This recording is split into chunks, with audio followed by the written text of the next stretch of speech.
अभी bill pass हो रहा है भाई 18 साल से पहले कोई बंदा मुसलमान ही नहीं हो सकता।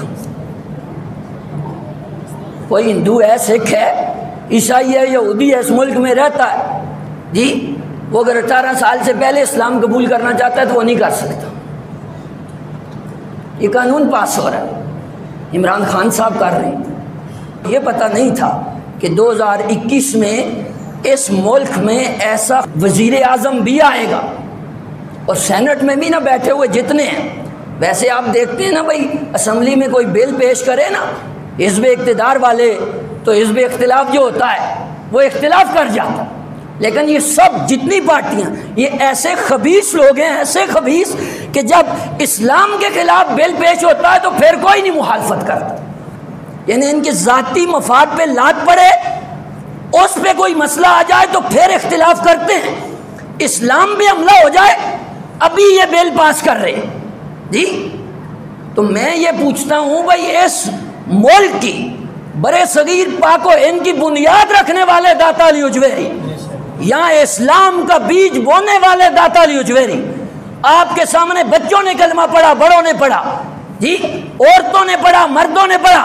आपने ये नहीं फरमाया कि 18 साल से जो छोटा है वो निकल जाए, वो यहाँ कलमा नहीं पढ़ सकता। तो ये इतने बेगैरत हो गए कि ये कहते हैं 18 साल से पहले कोई बंदा मुसलमान नहीं हो सकता। 18 साल से पहले और 18 साल के बाद भी जो होना चाहिए ना, पता है किस तरह होगा? बिल में ये है जी, वो दरख्वास्त देगा जज को। वो किसको दरख्वास्त देगा? जज को जी। जज फिर उसे बुलाएगा जी, फिर उसके पेशवा को भी बुलाएगा, यानी वो हिंदू है, ईसाई है, सिख है, जो भी उसका पेशवा है उसको भी बुलाएगा जी। बुला के तो उससे पूछेगा, यानी दूसरे लफ्ज़ों में ना भाई उसको कहेगा कि इसको मुतमईन करो अपने ही मज़हब पे, माज़अल्लाह जी।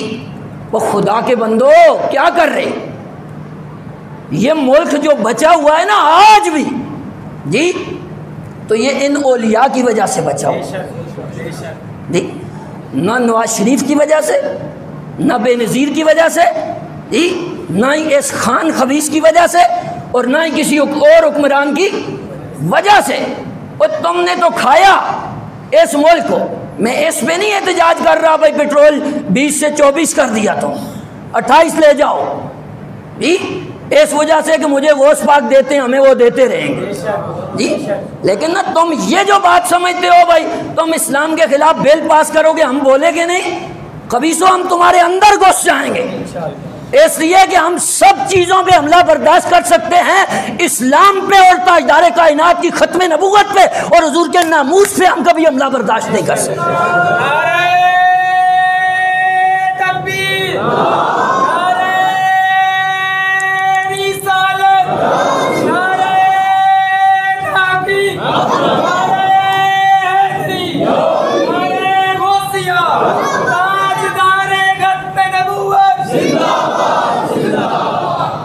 ऐसे नहीं होता, अजीब ड्रामा है। कभी कादियानियों को मुशीर मुकर्रर कर रहे हो, कभी जो गुस्ताखे रसूल हैं उनका बाहर का टिकट दे रहे हो। क्या बनाया हुआ है तुमने? ये कोई तरीका कार है भाई? कानून के मुताबिक चलो। हमारे अकाबिर ने मुल्क इसलिए नहीं बनाया, हम कोई इश्तियाल अंगेजी वाली तकरीरें नहीं करते, इसलिए कि मुल्क हमारे अकाबिर ने बनाया जी। इसका एक पत्ता भी टूटता है तो हमारा दिल दुखता है जी। लेकिन इसका यह मतलब तो नहीं ना कि अकाबिर ने जिसके लिए बनाया था जी, तुम उसके खिलाफ इस मुल्क को इस्तेमाल करो। तो ऐसा नहीं होने दें, ऐसा इस वजह से खान काल खोल के सुन लो, ऐसा नहीं होगा इंशाअल्लाह। ये मुल्क इस्लाम के नाम पे बना है और जब तक कायम रहेगा इंशाअल्लाह इस्लाम के नाम पे कायम रहेगा जी। ये औलिया का फैजान, इसलिए कि दाता साहब यहीं पे जी, पीर मेर अली शाह यहाँ पे ही जी, ख्वाजा कासम मौलवी यहाँ पे, इसलिए कुछ भी नहीं होना। हम बड़े बेगम में हैं। तुम समझोगे भाई शायद हमारे पास कुव्वत है, ताकत है, क्या कर लेते हो तुम जी? कोई कुछ नहीं कर सकता। जो कुछ होता है रब के चाहने से होता है जी। और जब रब ने चाहना, हमने जाना है तो हम चले जाएं। लेकिन ऐसे बेगैरत हम नहीं बनेंगे कि इस्लाम के खिलाफ बिल पास करो, ख़त्म नबूवत पे डाका डालो, हुजूर के नामूस पे हमला करो और हम गूंगे शैतान बन जाए। जी, गूंगे शैतान वो बनेंगे जिनको बरतानिया के वीज़े और टिकट चाहिए होंगे, जी, जिन्होंने अमेरिका जाना होगा। मैं रखता हूँ जूती की नोक पे बरतानिया के वीज़ों को, जी, इसलिए कि रिज़्क देने वाली रब की ज़ात है, जी, और ताजदार कायनात की बारगाह से जो मांगा जाए हुजूर देते हैं। हम इस नज़रिए के लोग हैं, इसलिए छोड़ो इन बातों को। बाकी जो काम करना है करो, लेकिन कान खोल के ये बात सुन लो, खान भी सुन ले और खान का बाप भी सुन ले कि हम ये कभी भी बर्दाश्त नहीं करेंगे। इसलिए कि औलिया का ये फैज़ान है, औलिया का ये फैज़ान है। और दाता साहब की मेहनतों में पानी फिर जाए। जी, आज तो ना यानी हमारे जो उलमा है वो भी साथ लगे हुए। मजहबी उमूर का वजीर है, वो कहता है भाई ठीक है करो जी, अभी भी कह रहे हम मुतमईन करेंगे। वो बेगैरत आदमी किस चीज़ में तुम मुतमईन करोगे, पर कहाँ पढ़ते रहे हो तुम? जी, दाता साहब की ये तालीमात है मकतूबा, ये ना कशफुल माजूब शरीफ उठा के देखो। दाता साहब फरमाते हैं कि मुल्क बिगड़ता है 3 ग्रोहों के बिगड़ने से।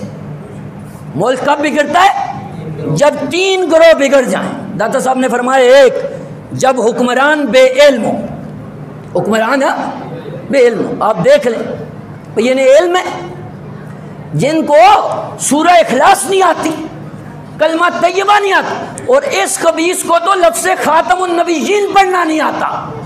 क्या आता है तुम्हें? जी, ये बेइल्म है, देख लो। और दूसरी बात, हुजूर दाता साहब ने फरमाया, जब उलमा बेअमल हो जाए, उलमा देख लें आप, बिल्कुल मैं इस शोबे का हूँ तो आप देख लें, यही बात है। उलमा आज बेअमल है कि दूसरों को तबलीग, जी, दूसरों के सामने जुब्बे कुब्बे, जी, सरों पे इतनी इतनी पगड़ियाँ, लोगों के सामने इतनी बड़ी बड़ी तस्वीरें, इतने इतने अलकाबात, और अंदर से देखो तो अमल के एतबार से सब खोखले, सब खोखले हैं। दूसरा मुल्क के बिगड़ने की वजह यह। और तीसरा फरमाया, फ़कीर जब बेतवक्कुल हो जाए, फ़कीर यानी बनता वली हो, दावा उसका ये हो कि मैं अल्लाह का वली हूँ, और रब से तवक्कुल उसका उठ जाए। जी, अभी आप देखें जरी निगाह दौड़ाएं ना, हम तो सुन्नी है ना, पीरों को मानने वाले लोग हैं, लेकिन इन पीरों की हालत देखो अभी जो है। जी, हर एक उसके जनाब जाके गोद में बैठे होते, सब पीर, जी, जितने भी हैं, तो ये पीर बेतवक्कुल हो गए। जी, तो ये जब बेतवक्कुल हो गए और उलमा बेअमल हो गए और हुक्मरान बेइल्म हो गए, तो मुल्क ने तो बिगड़ना। पर ये 3 चीज़ें दाता साहब ने लिखी हैं, रब्बे काबा की कसम है 100% हम में पाई जाती, 100% हम में पाई जाती। मैंने इसी वजह से अपनी बात भी कर दी, वो उलमा भी शामिल है जो बैठे होते हैं, सहारा देते हैं। जी, एक एक बिठाया हुआ अशरफी जैसा खबीस, जो कभी शराब के साथ पकड़ा जाता है, कभी किस केस में पकड़ा जाता है। जी, बात इस्लाम की करता है। भाई इस्लाम की बात करने के लिए दाता साहब जैसा बंदा होना चाहिए, इस्लाम की बात करने के लिए ख्वाजा अजमेर जैसा बंदा हो। इस्लाम की बात करनी हो ना तो बाबा फरीदुद्दीन गंज शकर करे, इस्लाम की बात करनी है तो कुतुब आलम पीर सैयद मेर अली शाह गोल्डवी करे। तुम्हारे मुंह से नहीं जचती ये बातें, तो इसलिए ये गलती कभी ना करना। ये इस्लाम के नाम पे बना और इस्लाम के नाम पे जिंदा रहेगा। और दाता साहब जो पौधा लगा गए हैं ना, ये पौधा हरा भरा रहेगा, ये पौधा।